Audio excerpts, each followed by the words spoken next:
You are listening to Right Off the Bus.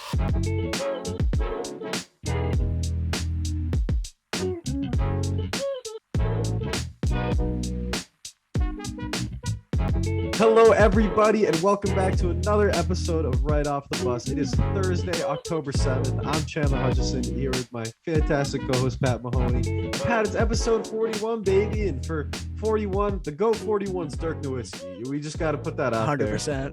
Top 5 power forward all time. Shout out to Dirk.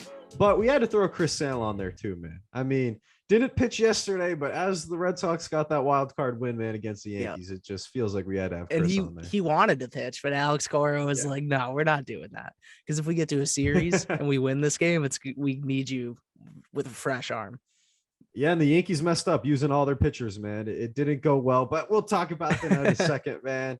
Pat had that half marathon this weekend, man, wearing the shirt, Fort Hill out in your neck of the woods, East Hampton, man. And I got to tell you, not as great as I was hoping for. Had some unforeseen cramps, and for a guy that's so hydrated, eating some bananas beforehand, I was disappointed to be cramping, but still got it done. Still finished it, man. That last hill killed me, but got it done. Not a pretty pace, like 10:40 or something over the 13 miles. I averaged like 9:30 for the first like 7 or 8, but then I wasn't ready, Pat.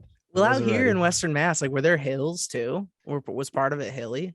Yeah, there were definitely some big hills. Yeah, and that's tough. I mean, that's tough. That would tire me out very quickly.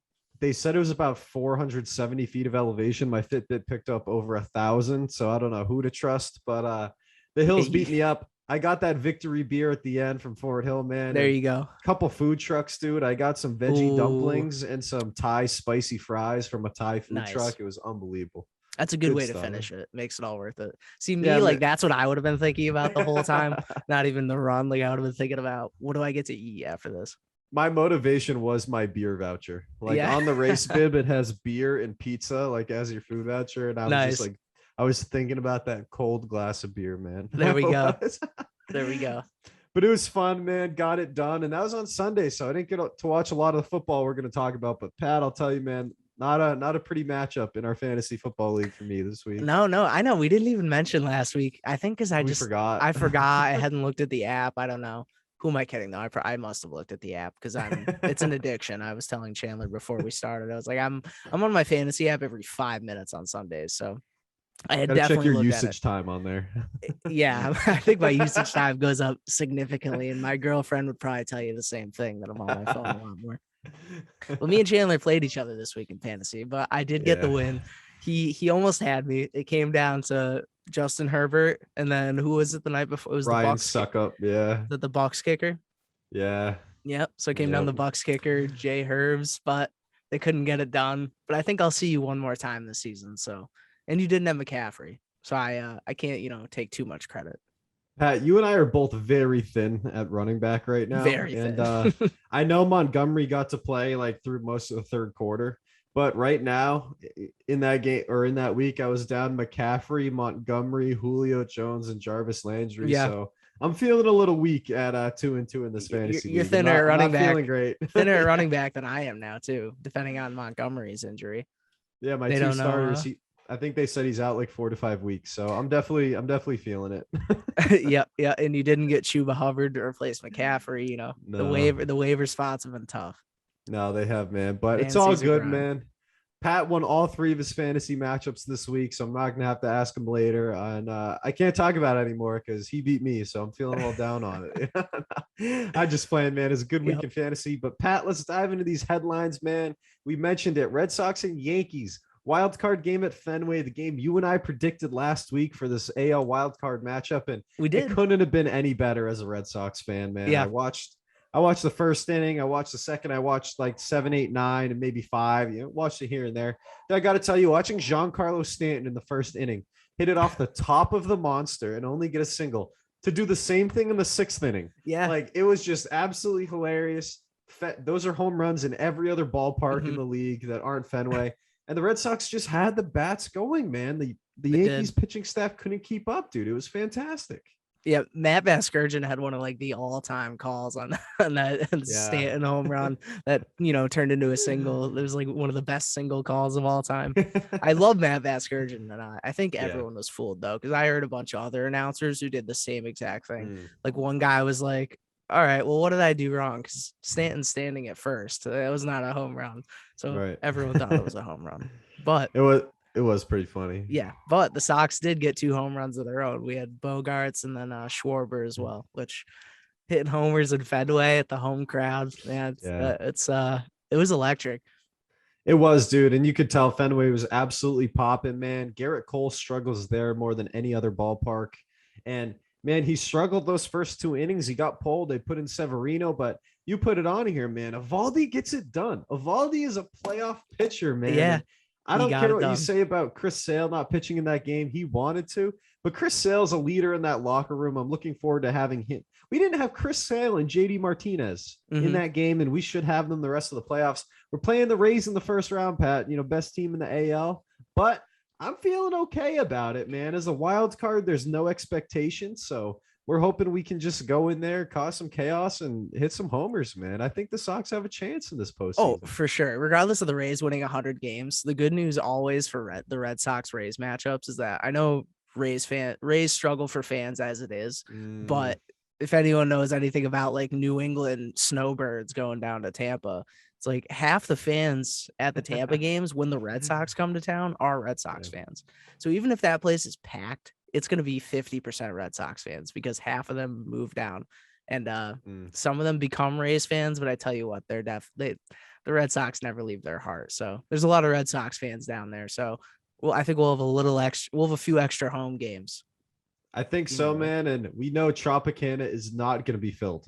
They do not get the fans there, unfortunately, which stinks. I know you've gone to games and you've been down there, but there are a lot of Sox fans. So we'll feel like some home away games, which will be nice for the Sox. And we'll definitely keep everybody updated on those MLB playoffs, man. I don't even know what happened in the NL, dude. I was just hyped because it was Red Sox Yankees. This is one of the top 5 rivalries in sports, man. That's what it's all about. I know. That game's tonight. So we'll know the result when it comes out tomorrow, Thursday, but the Cardinals Dodgers play tonight. Oh, word. All right, man. That'll be a good game. Moving on, Pat. I'm going to have you run through this next headline. We got Tyson Fury and Deontay Wilder, number 3 this weekend, man. The trilogy. I know. Yeah. And if anyone follows boxing, and I don't follow boxing, I don't follow it in depth, but I do follow the big matchups. And obviously this is the heavyweight matchup that everyone who has, any idea about boxing follows. But so Tyson Fury and Deontay Wilder drew in the first fight, which most Tyson Fury fans will say that he won. And I would say the same thing too. But the hardest part is that he almost got knocked out in the last round, in the 12th round in that fight. But I would say that overall he won that fight, and a lot of people thought he got screwed. And people think boxing is rigged a lot of the time. Yeah. But in the second fight, he left no doubt. He dominated Deontay Wilder the last time out. And that was before COVID. Like, that was a long time ago, the second fight. And here they are for the third time. They're going to fight this Saturday, October 9th. I definitely won't be able to watch it because it's $80 for a pay-per-view, which is even more than the UFC ones. And those are once a month, and I certainly don't buy them all. But I certainly won't pay for that, but I'll watch the highlights. And, that suffices. That fills my my boxing void. So I'll be able to watch the highlights on Twitter, and that'll be good enough for me. But the biggest letdown about this fight is that with boxing, they have so many belts, and the other belt holder was Anthony Joshua, and Joshua and Fury were supposed to fight to unify all the belts. So if whoever won would have every heavyweight belt in boxing. But for whatever reason, actually, I do know what reason, that fight broke down because Fury had to fight Wilder again in this fight for the trilogy because there was a rematch clause in Wilder's contract. So Wilder triggered that, and Fury could no longer fight Joshua. So then we're like, all right, whatever. No worries. These guys get the job done. They'll fight later down the road. And that would be like one of the biggest boxing fights of all time. But instead, Anthony Joshua, I believe, like at Tottenham Stadium, I'm pretty sure they fought at Tottenham. And I can't remember if it's White Hart Lane, but they fought there. Huge crowd in England in front of his home crowd. And Anthony Joshua lost. And I can't remember the other guy's name. But so Joshua lost his belts, and now regardless of what happens in this fight, even if they do fight, it's not going to be for all the belts, and it won't be for a while. So big letdowns there. Absolutely, man. But you got to know that Tyson Fury's winning this fight. Deontay Wilder is like the ultimate like one punch guy. I mean, he has the power and he has that knockout potential. But man, to watch a 6'9" guy that looks like Tyson Fury move the way that he does in the boxing skill, and you had me listen to his Joe Rogan podcast, man. I have so much respect for this guy as a person.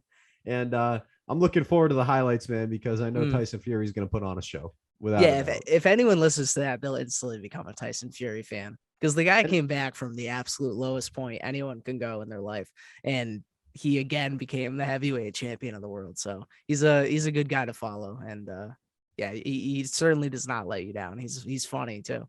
No, yeah, he's a great follow, man. Those East European fighters, dude. It's McGregor, it's Patty, it's Tyson, dude. It's just something about that voice. It's something about the accent, right? And they're just there to fight. They don't care. They're there to scrap. Have a pint afterwards too, man. Yeah, Tyson. Well, Tyson certainly used to. He definitely used to partake. I don't know about anymore, but that man knew how to party. Yeah, he definitely did. Moving on to the NBA a little bit, we just had to get an update, man. So that Michael Porter contract, some more details came out. It's actually 5 years, 173 million. So I just want to give an update to the listeners. We had it at 200 something, 204, 205. Still an overpay. Still an overpay to pay this guy $35 million a year, but just wanted to get a little correction to the pod, because I say a lot of things wrong. So I feel like I got to correct them once in a while, especially when they're in headlines. Yeah. I'm pretty sure when we said it though, like that was what came out. Yeah. Because I remember seeing the Instagram post and I was like, oh, good. Like I'll write that down. And I definitely copied it directly from there. Yeah. So I don't know what happened if somehow the wrong information got out, but I will say I thought we had the right number. Yeah, no, we got it back, man. We just had to get that correction, but it's all good. We had the right number at the time. This at the came time, out things have changed. Things have changed days later. Keeping in the NBA, Pat, Kyrie Irving's role with the Nets, dude. Who knows what's going to happen? He's still refusing to get vaccinated. Andrew Wiggins, they said, man, you're not going to get half your salary if you don't play in home games. And he said, vax me up, man. That's $15 million. Okay, that's 15 mil. I'm getting it. I know. Kyrie's still holding out. Could be eligible to not play in 41 games, man. And the Nets have kind of said, or it's been reported that they may not be comfortable with using him as a part-time player. They may not be comfortable playing him in half the games and not having him available. And that could cause some real issues in the locker room, especially when you consider, that he wouldn't be getting paid his $18 million or whatever it is. What's your read on this here, Pat? For sure. Well, he definitely could become a liability to the team. And it's just, I feel like it affects chemistry if you're only traveling with the team to away games. Like you're not even playing for the home crowd ever. You're just showing up to away games, traveling with the team. Being unvaccinated might be a liability to the rest who, I don't know. I honestly don't know, but it's definitely a distraction at the very least. It's definitely a distraction to the team. I saw KD said, like, maybe I'm being naive, but I fully expect Kyrie to play with the team this year. But I don't know if that's true, because I feel, if we know anything about Kyrie, it's that he sticks to his guns and he's very outspoken about his beliefs. So I don't see him caving and getting vaccinated, which is totally his choice. I don't see him caving to the NBA and doing that. So it's pretty much up to the Nets if they want to use him as a part-time player or not. Because I don't think Kyrie's going to be playing full-time this season. I feel like this is the rules in New York. I feel like that's exactly what Kyrie wants. Like, I feel like he wants to be a part-time employee and only work 20 hours a week instead of 40. Yeah. That's what it seems like. Yeah. And people already think like he's going to retire very young. So I wouldn't be surprised if something, obviously worst case scenario, but I wouldn't be shocked if he retired and he didn't play at all. Yeah, and KD having that expectation that he'll be back, like it is kind of funny to me, because I'm like, if anyone's gonna sit out, it's Kyrie Irving. Yeah. But Pat, this also just screams to me Ben Simmons for Kyrie Irving. It screams it to me, because Kyrie would be allowed to play. You need a shooter and a scorer around Embiid. And Simmons, I mean, can you imagine that perfect fit, playing the point guard or the four, playing with Harden and Kevin Durant, being that third star? Perfect fit either way, man. And that's what this is screaming to me, because I do not see Kyrie Irving getting vaccinated to play basketball. That would be kind of a cool trade, and it would make sense for all parties involved. It'd be so local too, like it'd be Yeah. same conference, like right across state borders, man. It'd be a good little rivalry there. I'd Yeah, like seeing that. Brooklyn to Philly, not that far. Wouldn't be much different for Kyrie. He just wouldn't be able to play at Madison Square Garden or at Yeah. I'm not sure what the Brooklyn arena is called, but either place he wouldn't be able to play. I'm totally blanking on it. I feel like I should know what it's called. feel I like said definitely it knew what a it long was time when it ago. first opened, but I could not tell you now. It's all good, man. Let's move on to the NFL and the news that's dominating right now, which, Pat, I quite frankly find this entire situation absolutely hilarious. But Urban Meyer, I like that it's controversy. I like that Adam Schefter tweets out that there was a woman dancing close to his lap. Like, Yeah. I just find this all hilarious. So Urban Meyer, while they're playing in Cincinnati on Thursday night, says, you know what, I'm going to stay. Columbus, Ohio State, I got a home here, okay? I'm a stay. I'm not taking the team flight back. Jaguars leave. Video of Urban at a bar. Girl just grinding on him, dancing on him, man. Team apology. Owner apology. Urban Meyer apology. Having to apologize to the team by position. It's just hilarious, dude. This is so funny. His wife had posted earlier in the day, like, oh, taking care of the dogs or whatever, taking care of the house while Urban's gone or something. Like, this is terrible. And this dude's at the bar. Yeah. He's like, I never should have put myself in that situation. It's like, and he just tried to deflect blame, which is what they always do. It's like nobody admits blame ever. It's like, it's a political thing people learn too. So you just deflect the blame. You never fully, you apologize without accepting ownership. Mm-hmm. And yeah, I don't think he's being accountable. I think he feels bad that it came out, but I don't think he feels bad that it actually happened. And what was funny is that I saw this clip from First Take that surfaced on Twitter from like before COVID. It was like January 2019, and it was the First Take crew learning in real time that Urban was going to be teaching a class on character at Ohio State. And so like, that resurfaced right a few days ago, right after this. And I was like, I almost thought I was like, is that from like a day ago? I was like, there's no way. But yeah, it was from a couple of years ago. It's still pretty funny. Just weren't going to happen. I'm going to have to watch that because that's hilarious. Yeah, I'll send it to you. But Pat, Mike Silver, 13 years at Sports Illustrated, host of the Pass It Down podcast, tweeting out some inside info about this, man. I find this hilarious. Yeah, he had some good stuff. Situation in Jacksonville has reached a crisis point, especially in the locker room. One player told me he has zero credibility in the stadium, very little to begin with. Players were particularly put off by the fact Meyer canceled Monday's team meeting as he dealt with the uproar. He even canceled the team meeting. He was too scared. He only apologized to position groups individually, not the whole team. He said it was a random girl to the team. And one player said, we were just looking at him like, what the F? We all started dying laughing. Like, the team thinks he's a joke. It's time to fire him. He does this. He hires that racist strength coach and has to fire him after one day, his first day on the job. You bring in Tim Tebow, man. It's time to fire him. Urban Meyer, it's done. Yeah, the Tebow experiment. You are going to waste the most transformative years of a generational talent at quarterback in Trevor Lawrence if you leave Urban Meyer in charge of these 0-4 Jaguars. It's time to move on, Shad Khan. It's time to move on.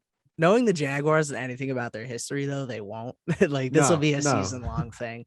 And I hope for Urban's sake that he can come back from this. But I mean, I don't see the Jags going much better than like 2-15. Yeah. I don't see him doing much better than that. Maybe grabbing a couple wins this season, but they just lost to the Bengals. Like, I don't know. And the Bengals look better than I thought they would be, but still, if that's anything to showcase, and then you got off the field, it's when the off the field problems happen too. And honestly, like, them thinking he's a joke is way worse than them being mad at him. Like, I would much rather my team be mad at me and I can like apologize and work toward building the trust again than when you're walking out of team meetings and they're just like laughing at you. Yeah, he has no credibility, no respect in that locker room, man. And I feel like I do with the Chicago Bears and Matt Nagy when they win a game. If the Jags win a game, it's going to be in spite of Urban Meyer. Like, it's in spite of Matt Nagy. It's not because of him. It's in 100%. spite of. 100%. Hopefully they move on, man, unless, it's going to be a circus in Jacksonville otherwise. But sticking in the NFL, Stephon Gilmore. News this morning at like 7 from Shefty that Gilmore gets cut.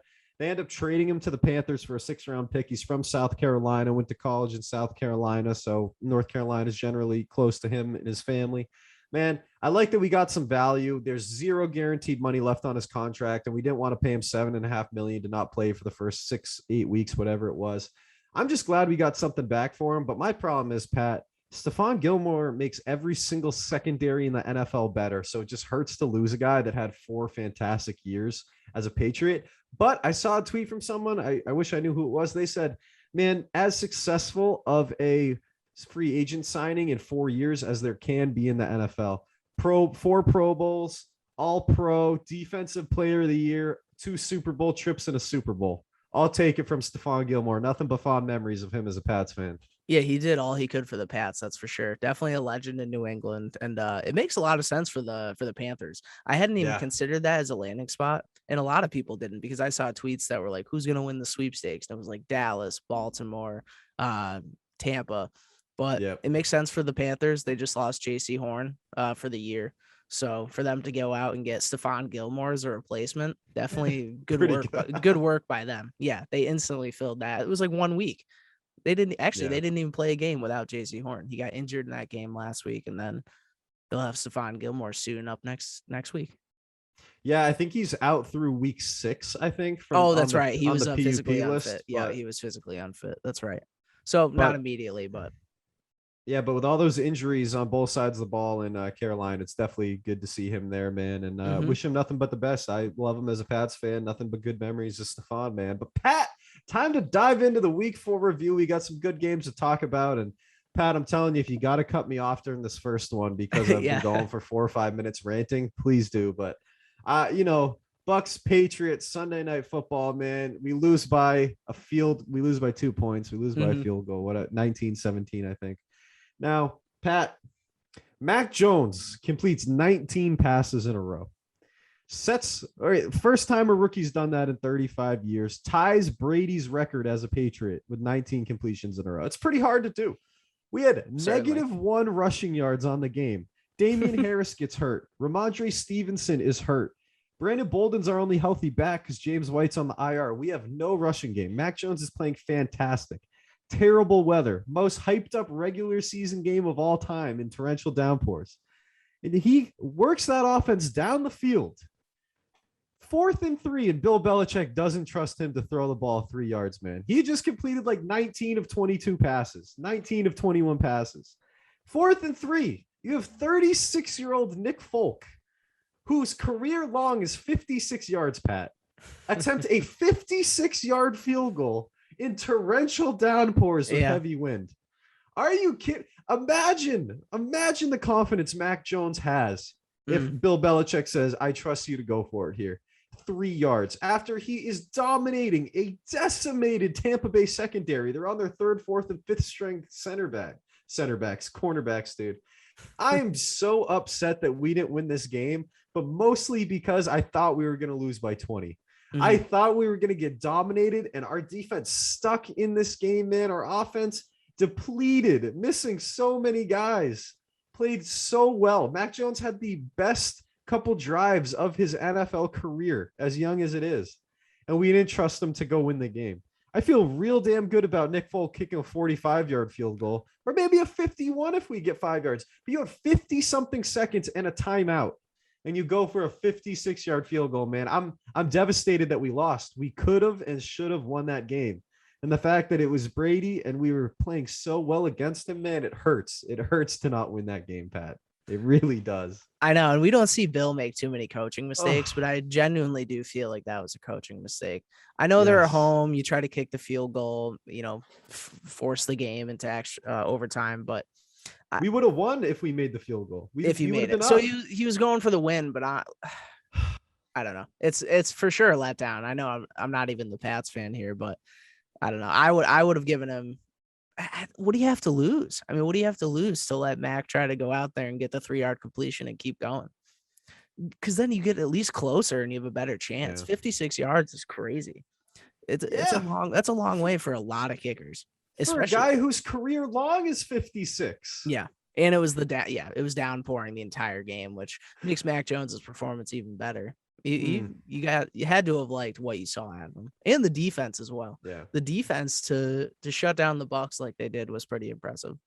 And the Patriots, man, they don't look like a 1-3 team. They look much better than that, and I still think they're going to be in the playoff hunt. They've been playing some really good teams. We're playing the Texans this week, but man, that hurts. It just really hurt. And Brady breaks the all-time passing record with Drew Brees on the sideline, which is cool. But I was glad that Brady got a warm welcome when he first ran out, but Pats fans booed him afterwards. And I was saying this to everyone. I was like, he's not our quarterback. I'm not rooting. I hope he throws 0 yards and 25 interceptions. Like, I don't want him to succeed. We're playing against him, you know? Yeah, that's what it is. You can cheer the guy on and give him a warm welcome beforehand. But once the game starts, at the end of the day, you're still trying to win. Oh man, it was tough, but that's all. I'm gonna stop ranting there, Pat. And I'm gonna let you run us through the rest of these games because I didn't get to watch as much football as you did this weekend. But I was glad I picked this next game right, man. These Cardinals end up beating the Rams, dude. What a good game this was. Yeah, you did, and I picked the Rams in that game. Yeah, I would have. Yeah. I mean, at home, I can imagine why I did that. But yeah, the Cardinals won 37-20, which Kyler Murray looked awesome. Chase Edmonds looked awesome. James Conner has been a absolute workhorse in the backfield too with Chase Edmonds. He got 2 touchdowns this week. I believe he got 2 touchdowns last week too. So he's hitting pay dirt, and it's a good running back duo that they finally have working again, which is awesome. Compared to like Kenyon Drake and Chase Edmonds, like this is working out a lot better. I liked the pickup of James Conner, but yeah, everyone looked great. AJ Green has been an absolute find for the Cardinals. He's been awesome for them, because D-Hop's been struggling through a rib problem. But I mean, the Cardinals are legit, and I'll talk about it too in my, what I've learned. But the Cardinals are very legit. They have all the weapons. We've talked about that before. This was a battle of the 3-0s, and I thought the Rams were going to win, but I don't know. It just wasn't there for him tonight. Or not tonight, Sunday night. Sorry. I don't know why I said tonight. Oh, good. The biggest thing with the Rams right now is everyone's talking about Robert Woods. Like, what are they doing with Robert Woods? Like, he's barely running routes. They have him out there blocking. And McVay is saying, we're going to try to get him more involved, but one of their best attacking weapons they haven't even been utilizing. So for the Rams to have been 3-0, now 3-1, and they're not even really utilizing Robert Woods, he did score in the last game, but it's going to be awesome for them to continue to use him and have him and Cooper Kupp be like a tandem again. And then you still have Tyler Higbee, Van Jefferson. So the Rams have a lot of weapons, and I don't think this loss is going to hurt them too much, but it's a huge win for the Cardinals for sure. The Rams seem like the consensus best team in the league after they beat Brady's Bucks, but you got to think that takes a lot of energy to go beat that Bucks team and then play this Cardinals team the next week. This Cardinals team has so many weapons, Pat. And I got to tell you, man, when you have AJ Green, D-Hop, Chase Edmonds, James Conner, Rondell Moore was a 2nd-round pick this year. Like, it is deep. Kyler Murray is in that MVP conversation, and the Rams are still going to be a contender. But when you look at how many guys are getting involved in Arizona, it does make you scratch your head about Robert Woods on the other side of the ball a little bit. You're like, are you sure you can't get this guy involved? Are you sure it has to be next week or the following week? He's a fantastic wide receiver. Let's get him moving. Yeah, he was drafted high in fantasy too, I think, across the board in most leagues. So definitely a letdown for a lot of people. But the next game, Chandler's the Ravens Broncos, which obviously the biggest talking point is the end of the game. I'm pumped that the Ravens won. Good win. Defense looked awesome. We held the Broncos to 7 points in Denver, and we scored 23 points against a very good Denver defense as well. So I was happy with that. Lamar looked awesome. 316 yards, 1 TD, no picks. He had 28 more on the ground. He hasn't had that many rushing yards recently, but I believe I could be mistaken, but consecutive 300-yard games. I would have to double check that, but Lamar has looked awesome. I think we have more of a clear running back situation now. Tyson Williams did not play. Latavius Murray got 18 carries, and Le'Veon Bell. We saw Bell out there. I think they're going to give Bell another game to try to expand. They're going to expand his touches, see what he can do. Maybe we'll have some checkdowns to Le'Veon Bell. I would love that, because if we could get him involved in the passing game and have him and Latavius be the bell cow, just like Mark Ingram was, and then we have a receiving back too. That's awesome. But anyways, at the end of the game, Lamar had 287 last week, so very close to 300. Very close, almost consecutive. But at the end of the game, we're trying to break the rushing record. I mean, I believe it's 43 straight games with 100 plus rushing yards. And we were just a couple yards short. And instead of taking the knee, John Harbaugh makes the call. He's like, "Hey, we're gonna tie the record, and then we're gonna try to beat it next week." So instead of taking the knee, all he did was run the ball, and I think Lamar got like 5 yards out of it. And I had no problem with that. Obviously, I'm a Ravens fan, but I look to like Shannon Sharp. Shannon Sharp, he said, I would love to play for John Harbaugh, making a move like that. Like I love what he's all about. And yeah, who cares? It's like I think I don't remember if it was him, but somebody said, you had 60 minutes of football to do something about it. It's like, why didn't you? And then I believe they had no chance left in that game. They're like 30 seconds left. They called like 3 timeouts. They're throwing the ball and down 16. Yeah, down 16. There's no chance of winning. And Harbaugh's like, I didn't know there was a such thing as like a 16-point play in the NFL, just trashing on him because the Broncos coach Vic Fangio. Yes, it was in response. It was He had said he's like, in 37 years of football, I've never seen anything like this, but it makes sense because that's how they run it over. That they don't care about player safety. And John Harbaugh's like, well, you're talking about things that don't make sense. About a 16-point play to end a game with 10 seconds left. Yes, yeah. You gave a clear depiction of that conversation. It's hilarious. But back and forth. Yeah, Vic Fangio started it. I would say. He was just pissed that he lost. He was like, oh, that was kind of bullshit by the Ravens. But it's like, not really. It's if I was a head coach and I wanted to go for that record, I would probably do the same thing. I think that if you pulled every single NFL player, they would 98.5% of them would say they'd rather play for John Harbaugh than Vic Fangio. Okay, 100%. So I'm rocking with John Harbaugh. He's earned that respect. Everyone should, and I rock with Shannon Sharp, so I'm certainly rocking with my Ravens and John Harbaugh. But yeah, I'm glad you do too, because obviously it's an outside perspective, not just a Ravens fan talking trash. Hey, those Ravens look good, and I wish Teddy Bridgewater was playing for those Broncos and didn't get hurt so that he could have been out there and it wasn't Drew Lock. But that defense looked awesome, man. And Pat, moving on, how good did those Chargers look against the Raiders on Monday Night Football? Up 21-0 at half. Justin Herbert 3 touchdowns in the first half, man. That was incredible. They looked awesome. I know. You almost thought you were beating me at fantasy with Herbert at the half. Almost. Herbert was looking real close, but then they were up and they didn't have to do much in the second half. Yeah, a lot of running the ball. It was cool. My buddy was at that game and he was pissed though because they had the lightning delay and it's a domed stadium, which everyone was like, what is the point of this? Like John Gruden was mad. They were like, we're in a domed stadium. Like, why is there a lightning delay? You build a 45 minutes. Brand new $5 billion indoor stadium and you delay a game for lightning. How does that work? 45 minutes. And it's Monday Night Football where like I can only watch till halftime as it is. And then when the game doesn't kick off till 8:50, it's like I caught like a quarter of that game and then had to watch the highlights. So that kind of screwed me over. And I'm sure a lot of other, working people, but bottom line, the Chargers did look great. And yeah, the Raiders got their first loss, not 3-0 anymore. And another game where more targets are getting involved for Justin Herbert.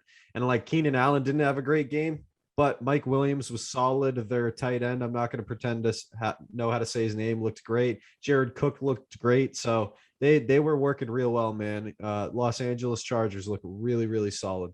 Yeah, and Herbert sounds so humble talking about his guys. Like he's like, it's about they're trying to compliment him. He's like, it's more about like the guys, outside of Keenan and Mike Williams and Keenan Allen who are, performing. He was like, Jared Cook had an awesome game. Like we got guys protecting me. He's just Justin Herbert's looking like a good team leader. There's not many young quarterbacks in the league you would take over Justin Herbert. There really isn't. He's definitely right not. At the top of I that like list. him. Yeah, he looks real good, man. Now, another great young quarterback, Josh Allen, dude. After losing week 1, how about these Bills shutting out the Texans 40-0, Pat? 40-0. Unbelievable. And that's their second shutout in the last 3 weeks as well. 2 shutouts. Man. So not only is the offense working, the defense is working overtime too. And Pat, not counting that week 1 loss, you put this on here, dude. Last 3 games, 118-21. Mm-hmm. 118-21 in their last 3 games. That's 39-7 a game. That's nuts. And all 21 were scored in one game. Like the other 2 were just complete blowouts. And I know they played the Texans last game, but still 40-0 is insane. Yeah. For a professional football team to get beat 40-0. Like this isn't like FBS versus FCS, like this isn't Alabama versus North Dakota State. This is a professional football teams from Buffalo and Houston, and one just gets absolutely outclassed. Yeah, that was tough, man. And those Bills are looking so good. And you have it on here. They're playing the Chiefs next week, man, in Kansas City. So that's going to be a great That's game. gonna be a great game. Yep. And the Chiefs could drop back below 500 again. They could be 2-3, or they could finally go up to 3-2. But I don't know. It's gonna be tough for them. The way the Bills have looked and the way the Chiefs have looked. I think the Yep. Chiefs were like 11th in power rankings or something, and the Bills, I believe, were number 1, or they were up there. No, Cardinals were number 1. Josh Gordon making his debut against Buffalo this week. I'm hearing my sources are telling me. I know that was when we left off Schefter. too. I think we talked about it last week. He was reinstated, but Yep. on the Chiefs, and I think he's gonna, he should make his debut.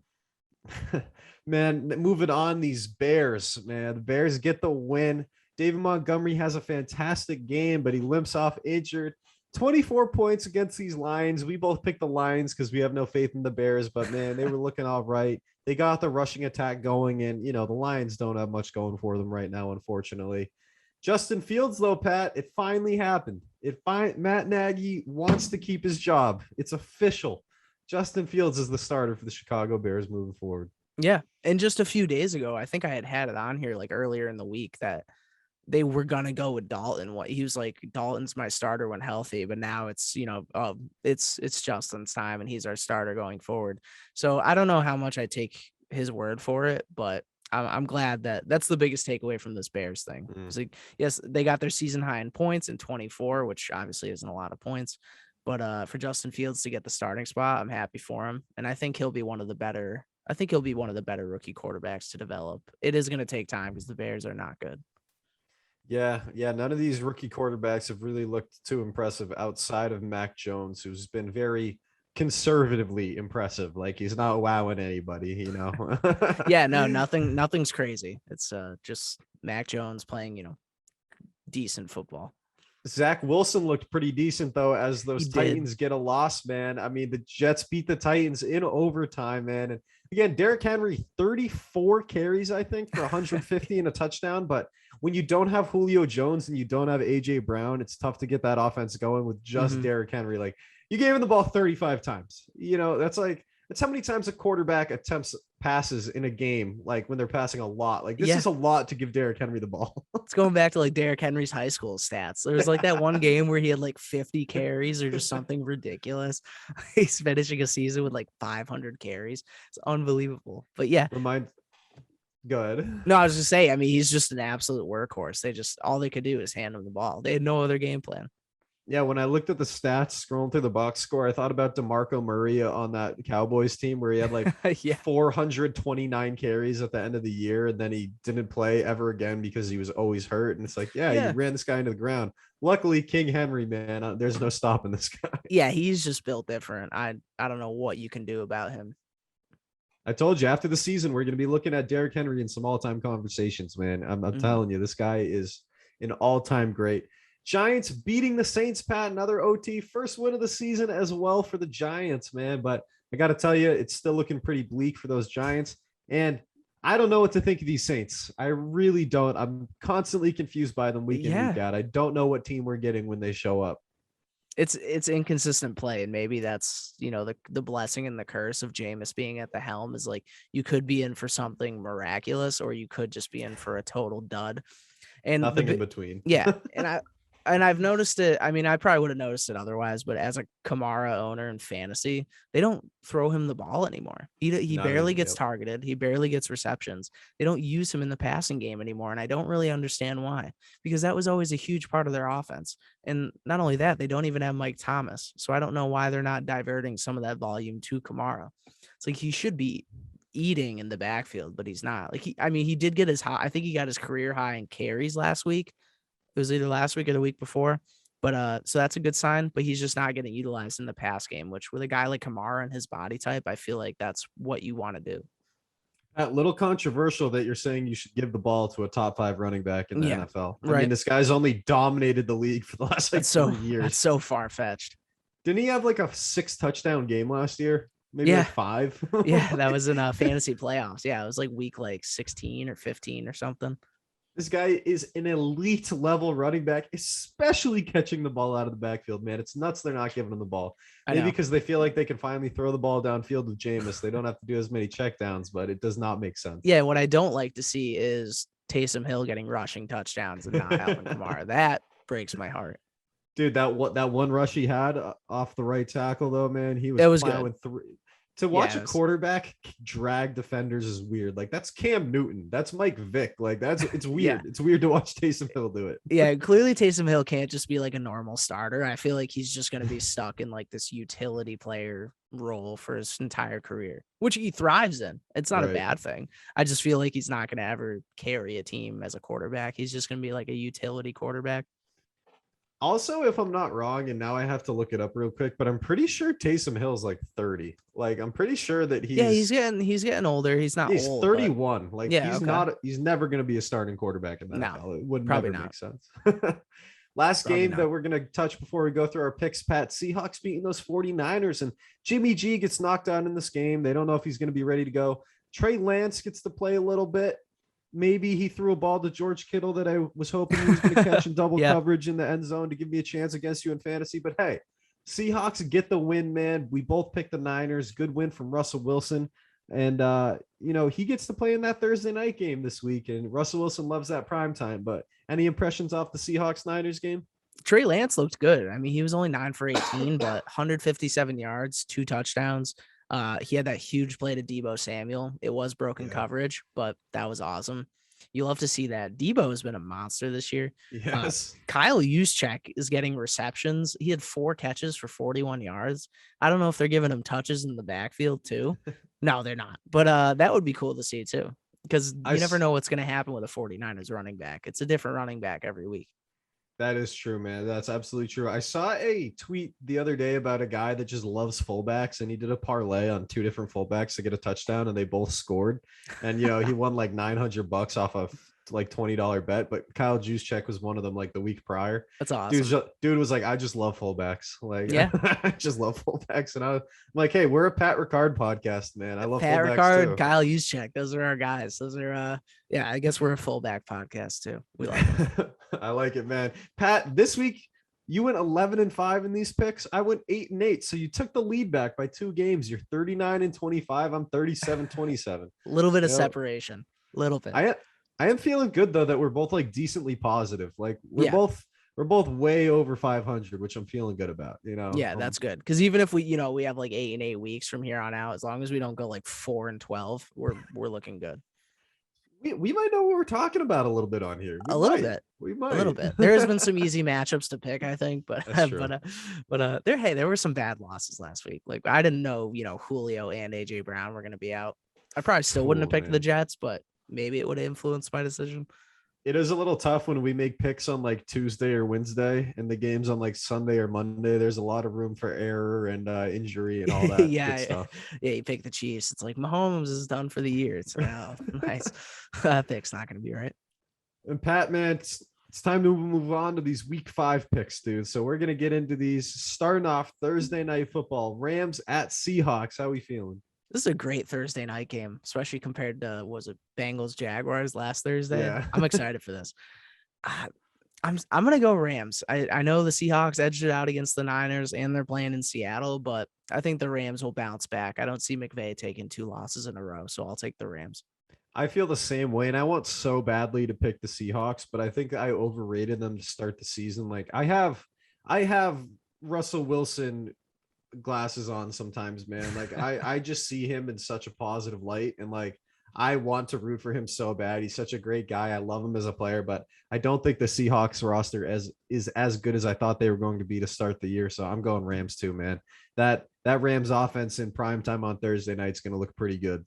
I like it. We'll ride with the Rams this week. Maybe they'll let us down, but Jets Falcons, Pat. That's not a game I want any part of. I don't want to watch any bit of this. I tell you what, I picked Washington last week. I knew Atlanta was gonna blow it. I'm just gonna ride with the same thing again. I'm gonna actually pick the Jets this week. I'm saying the Falcons might blow it again. The Jets almost blew it against the Titans. It had to go to OT to get the job done. Yep. But you know what? Even if it happens in Atlanta, I think the Jets come out on top. I think the Jets get it done in Atlanta. I've been saying like the Falcons can't be this bad. Like this offense has to get going, but like maybe they are this They bad. might just be And that bad. maybe Kyle Pitts just isn't quite ready yet. And maybe Calvin Ridley is not a number one. Like I don't want to pick this Jets team, but I'm still gonna go Falcons. I can't pick the Jets yet, but like the Falcons, I've about had it with them. Like this might be the last week. I think I've picked them like 3 weeks, and they've just been terrible, Pat. They've been terrible. Yeah, and I want to pick them. Like you said, I want the offense to get going, but they just have no chemistry. There's just no rapport there. You're right. Kyle Pitts might not be ready, and the Jets defense I think is good enough to hold them, and I think the Jets can get it done. I don't blame you there, man. Lions at Vikings. Those Browns beat the Vikings last week 14-7, so I didn't have to get on here and give a Kirk Cousins apology like I was thinking I might have to. Those Vikings fall to 1-3, Pat, but I'm still picking them in this game. I don't know if these Lions are winning a game anytime soon, but I think this Vikings offense has too much for them. The Vikings have lost some good games too. They've played some serious competition so far. Definitely. I'm thinking it's going to be Lions, Jaguars, just at the bottom of the barrel. And I'm sure everyone's expecting that at this point. Maybe the Falcons will be there to join them. Texans to boot too, Yeah, Texans to boot. There you go. There's a few teams down there. They're scraping the bottom of the barrel. But, I tell you what, Kirk had a bad week last week. So that means he's probably going to have a great week this week. And I'll ride with the Vikings for that reason. I like it. Saints at Washington football team. Like I said, Pat, I have no idea how to feel about the Saints team, but I am starting to kind of feel the Heineke vibe over there in Washington. Like he's throwing 300 yards and 2 touchdowns. He's not turning the ball over like crazy, working hard. He's an XFL guy. Like he's played in other leagues, working his way here. I'm going to Washington over the Saints. Yeah. And his connection to Terry McLaurin looks awesome. I know they lost Logan Thomas, but hey, it didn't hurt him too much in this matchup. So I'm gonna ride with Washington too. We don't know what these Saints are like. They're playing in Washington. I'm gonna give Heineke the benefit of the doubt one more week. That's at Houston, man. I mean, it's got to be the Pats, right? Patriots, Pat? Yeah. It's got they showed out against the Bucs. I'm confident they can go to Houston, who just got blown out 40-0. And I don't know where you go on the drawing board from 40-0. I mean, there's a lot of corrections that need to be made. So I'll go with the Patriots. The answer on the drawing board is Deshaun Watson. I wish I could write it in huge letters for David Culley in that. You can't win a game if Deshaun Watson's not playing, if Tyrod Taylor's not playing, Davis Mills isn't going to get it done. Obviously going with the Pats. Buffalo scores 40-0 on them. I'm gonna go Pats like 24-7. I think it'll be a pretty easy win for them. 100%. Dolphins at Tampa Bay, Pat. We going Bucks both ways here. Yeah, we got the Florida matchup. I'll go with the Bucks. The Dolphins just have let me down. I thought they were going to look so much better than they have. And I know, obviously it's a 1-game difference between 1-3 and 2-2, which 2-2 sounds so much better, but I think they're a bad looking 1-3. Yeah. And I think the Bucks are a very good looking 3-1, could be 4-0. So I'll take the Bucks. Yeah. And the Dolphins are heading towards 1-4, which is an even uglier number. Definitely going Bucks that's there. Bad. Packers at Bengals, Pat. Part of me wants to pick the Bengals. Part of me really wants to pick the Bengals, but Aaron Rodgers, 3 wins in a row, looking fantastic, man. Pack get the win this week. I'm going with the Packers, man. As much as I want to pick the Bengals, I don't think they have quite enough to beat a team of this caliber. I think the Packers are still top 4 or 5 in the NFC. Like I still think they're that good. See, if it was with the spread, I would take the Bengals. Like maybe that's something I'll do. I don't know what the points they're giving them is. I'd imagine they're plus, I don't know, 4.5, 3.5 or something. But I think it's gonna be a close game. But I will take the Packers. It's got to be Aaron Rodgers, man. Do we have a tan update yet? I don't know. He was looking real scraggly last week. It's just not shaving the hair. It's rough. Bengals are plus 3.5 this week, Pat. Plus 155 on the money line. Wow. All right. That was pretty good. I would take the Bengals plus 3.5, but I will not take them money line. I could throw $10 on that. But Denver at Pittsburgh, man. Who we going there? And how hurt is Teddy Bridgewater? Because that's a really good question. That was one thing I didn't catch from last week, and we are letting the audience down right now. But returns to team meetings and weight room. We will find so that they don't out. know yet. He's in concussion protocol, so Let's just say Drew Lock's going. I tell you what, the Steelers are really bad. I don't know. They don't, and it's not really bad. I mean, they did play a good Packers team, but the week before that was the Bengals, and they're not up to the expectations. And I think they're gonna lose. I think the Broncos can get it done. The defense is just gonna shut them down. Big Ben's gonna feel a lot of pressure, which he does not do well. I saw that since Chase Claypool posted a TikTok last year saying like I've never lost or something because the Steelers had won 10 in a row. They're 2-8 since he posted that TikTok. Chase. Oh no. Yeah. I'm gonna go Broncos as well, Pat. I mean, even if it's Drew Lock, I feel like Drew Lock can get a win against this Steelers team. They're not looking great yet. And we were saying after that first game, are we underrating the Steelers? No, we're not. Ben Roethlisberger's ancient. They need to get Cam Newton or someone in there, man, because it's looking terrible. It really if anything, I overrated them coming into the season. I truly did. Pat, a team I still think you're overrating, those Philadelphia Eagles, man. Eagles at the Panthers. I'm going Panthers all day there. Stephon Gilmore won't be playing in this game, but Sam Darnold and Chuba Hubbard getting it done, man. Doesn't matter if McCaffrey's out there. J.C. Horn 3-1, man. I'm rocking with the Panthers. I'm going to go with the Panthers as well. I can't put my faith in the Eagles any longer. Even though Jalen Hurts and Devonta Smith do have a better connection, and I know, he does have a decent connection with Dallas Goedert too. There's just not enough there. The backfield, Miles Sanders hasn't been that productive. They can't really establish the run at all. I think the Panthers will get it done. Titans at Jags, Pat. We trust the Urban Meyer effect. Do you think that locker room's in a good spot? It's going to be a tough scene in Jacksonville for a while. I will take the Titans, and I hope Julio or AJ Brown, one of them, is back. Yeah, one way or another, though, I still think they're winning that game, even if they're missing half. Yeah, even if you hand it off, you got to hand it off to Derrick Henry 36 times. It's like, I think that'll still get the job done.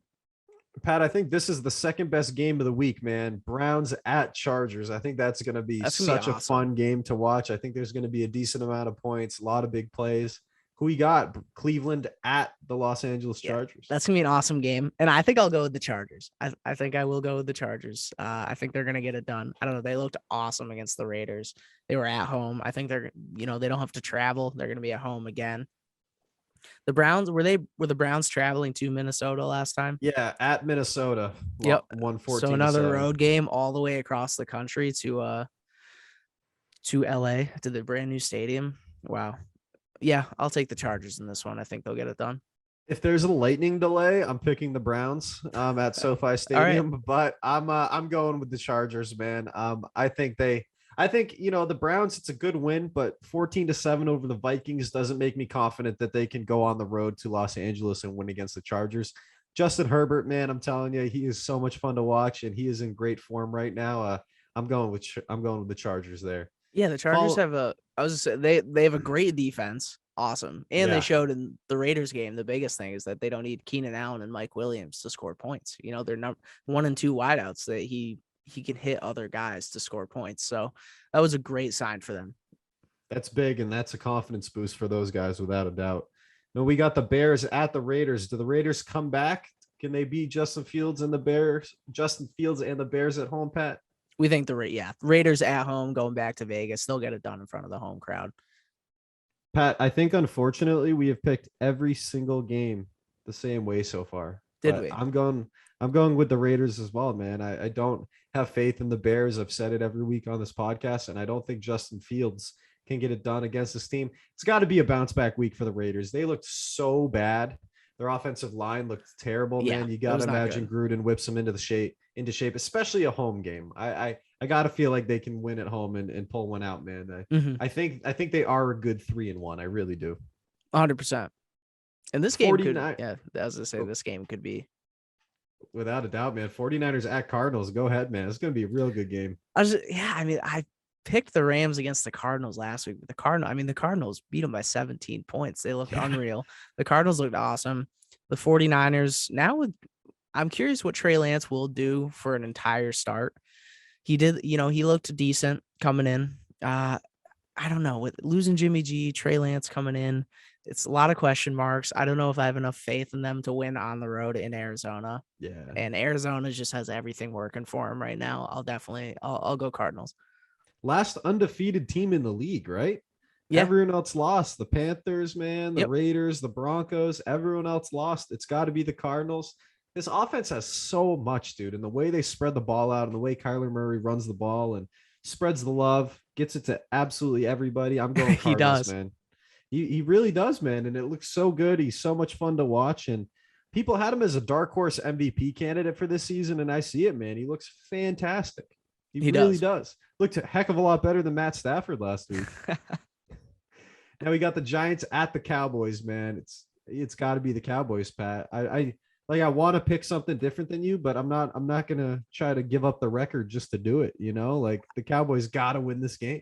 I know. And like maybe next game we'll pick something different. Like maybe we'll have one game different this week. I'm gonna feel bad if we have all the same picks, but I can't in good conscience pick the Giants this week. I'll have to pick the Cowboys.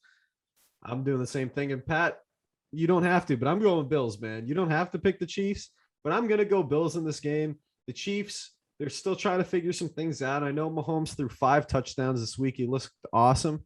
But I got to tell you, man, those stats you put up here for the Bills, won the last 3 games, 118 to 21 with 2 shutouts. This team is soaring right now. I got to imagine that they're going to ride that high of 3 straight wins into this game.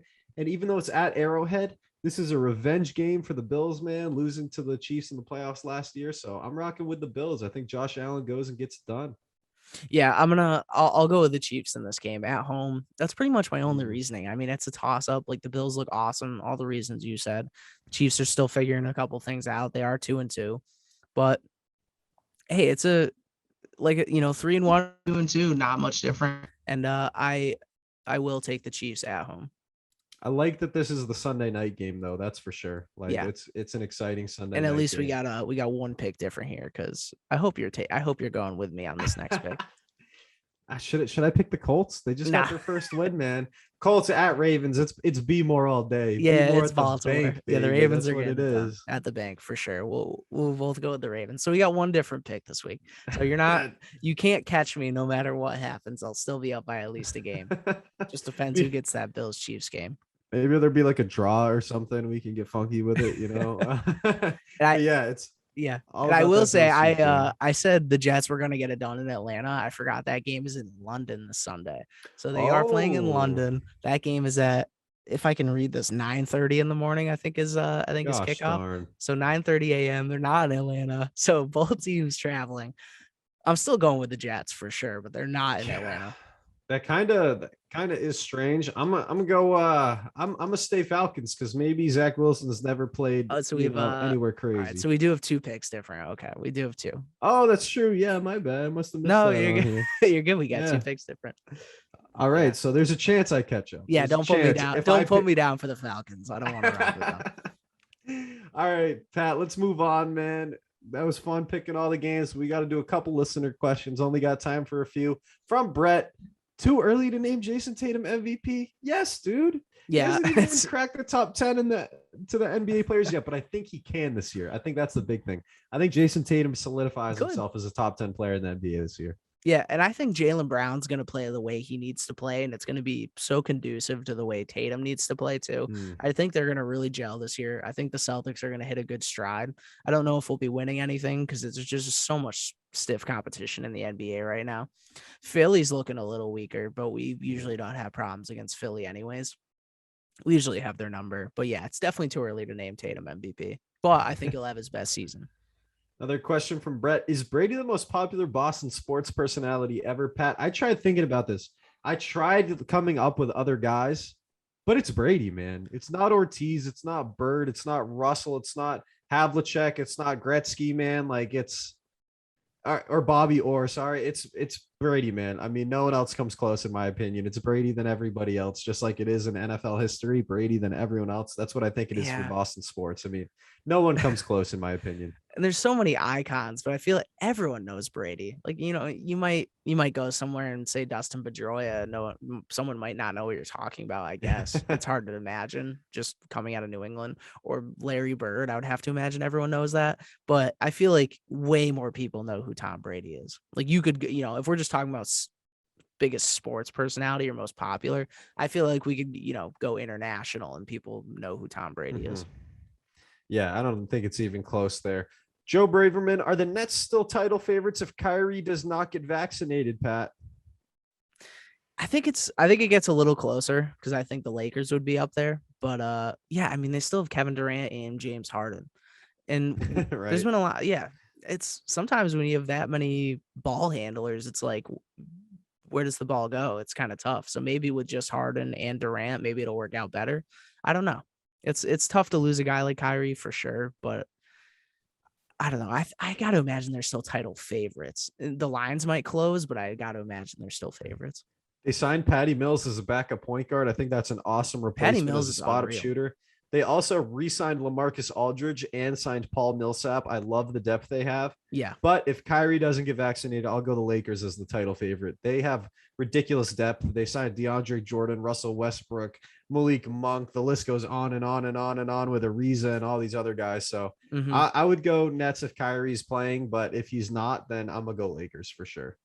All right. Yeah. So we're riding Nets Lakers again this year. Again. And I have a feeling we're just going to be both wrong again. Oh, it's going to be Bucks Warriors without a doubt. No. We're such generic NBA fans. We're going Bucks. Sorry, not Bucks. We're going Nets Lakers again. We're basic, man. We don't know everything. But we might know something on this last question, Pat. From Brett, a really large and determined, which I think are just awesome adjectives for this, really large and determined snapping turtle versus an ostrich. So I feel like we kind of got to put the scale like up to ostrich size almost for the snapping turtle. Yeah, they got to be pretty much equal. It's obviously not like off the ground like an ostrich is, but I got to go with the snapping turtle because I feel like if you make this thing larger, like how could an ostrich hurt this thing? You know? Has an armor on its back, deadly bite, and it would take a while for that snapping turtle to have a chance to get a kill shot in. Yeah. But I can't see the ostrich doing damage, even though it has the speed, even though it has, I was about to say the reach, but I guess that's just its neck. It can't even fly with its wings. You know, it's a flightless bird. Yeah, it can't go anywhere. Maybe like, it doesn't have the reach. How's it going to do damage against the shell?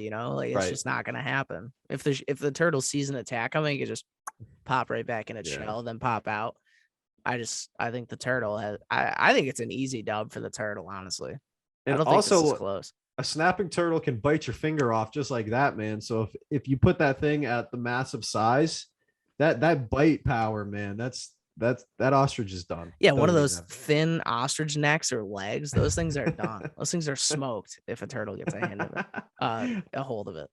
All right, so we're keeping with the same picks, just like in the NFL, man. We're both going snapping turtle. We might have to post that one, see what the people think, man. See if there's any ostrich knowledge we don't know about, but we'll see what happens there. All right, Pat, man, we're gonna get to wrapping this show up, but before we get into what we've learned, as always, quick ad from Book Thinkers. So, do you read personal development books? If so, you should check out Book Thinkers. This is a company that's dedicated to helping you fulfill your life through books. Every day on IG and every single week on their podcast, which you can find on any podcasting platform. The team over at Book Thinkers helps you discover new books and new mentors that you can use to achieve more and live better. The right book at the right time can absolutely change your life. So please find out more by heading over to Instagram, searching Book Thinkers, or going to bookthinkers.com. Now, Pat, tell me what you learned this week, man. So we learned obviously that the Cardinals are for real because they just beat the Rams. So I believe we're power ranked as the second best team in the NFL. It could have been the Bills, but they were definitely top three: Cardinals, Bills, Rams. So the Cardinals are legit. And I think we both had them winning next week too. So we think they're going to move to 5-0. Yep. And I think what the other thing we learned is that they were both 3-0, but the Raiders lost. They lost to the Chargers. And I don't know, the Chargers did look very good, but I also think there was a little bit, I think we saw a little bit of the hole. We saw some of the holes in the Raiders. And I do think fraud may be a harsh word, but considering they were 3-0, I don't know. They're not as good as like all the other 3-0 teams. I don't think. I think I thought they were, but Derek Carr, the way he handled pressure, and I love Derek Carr, but the way he handled pressure in that game with the likes of Joey Bosa coming at him, he kind of crumpled under the pressure. I mean, I saw a picture and it was talking about, it was like in quotes, like pay the man. And then the picture was like Derek Carr with like a guy running at him and he's like cowering away. He's like cowering away from the hit. And it still looked like he had time to throw, or at least throw the ball away. So when you have a QB, who can crumple under pressure like that, and again, I love Derek Carr, but I just don't know. I don't know if he's going to be the guy to carry that team. And I do think they're very good. There are some holes, like you said, the O-line. I think if they tighten up the O-line and keep the pressure away from Carr, they can blossom. But until they fix that O-line, they're going to be fraudulent, and they're not going to wow us with their record. Yeah, I think that we definitely overrated them a little bit after that game, but who knows? We'll have to see how they come back. But I do agree with you that the Cardinals are legit. We both picked the Cardinals to win their division, which I think is the best division in football, that NFC West. So those Cardinals definitely keep an eye out there, man. Mm-hmm. It's tough for me to say anything bad about Derek Carr. He posted us on his story, and it was our most watched and viewed. And yeah, I love Derek. Like I said, I love Derek Carr. I had to emphasize it. I love him. Derek, another IG story would be great if you don't mind. Good guy, better QB, No, actually, good QB, better guy. Sorry, there we go. That's the way I was trying to say it. Pat, what I learned this week, man, I know I always bring it back to soccer a little bit, but man, the Revs clinched the number 1 seed in the East, right? In MLS. No other MLS team has clinched a playoff spot. That is how good the Revs, they just clinched the top seed in the East, and no other team has a playoff spot clinched, man. This Revs team is historically good, man, and that's what I learned this week. Even when we're missing guys, we got guys on international duty like Matt Turner and all these other things now. Like, this Revs team has the chance to be one of the greatest MLS teams of all time, and I think it's already the best Revs team of all time. That's what I learned this week, man. Like, they've already matched points records, goals record, all these things. And of course, there's more and more teams every year. There's more and more games. So, it's a little bit different than all this time ago. But this team is 0-5 in MLS Cups. We have not won the championship. I think this is the year that we do get it done. And that's what I learned this week, man. This is the best Revs team ever. And I really don't think it's that close, man. This team could go up with any MLS squad ever. And I just hope they perform in the playoffs, because if they don't, man, it's going to be heartbreaking as a Revs fan, seeing all the success.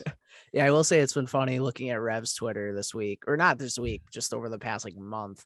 And it's like, oh, the playoff race is heating up. And then it's, like, oh, Revs fans. And they're just like chilling, like having a good time, because there's been no heating up for the Revs. I mean, they're clear out in front. So we're 15 points clear. Like, we're 5. It's nuts. It's absolutely. And the rest of the playoff race was heating up. I was like, oh, these are really close, but the Revs were nowhere to be seen. But that's what I learned this week, man. Just, this is the best Revs team ever. And I keep saying it, like, if there's a time to be a soccer fan, support your local team, it's now with the Revs. It's now with the U.S. men's team, who has a game against Jamaica when this comes out on Thursday night. But Pat, that's all we got for episode 41, man. A little bit over an hour today. And man, it was fun as always. A lot of good NFL talk.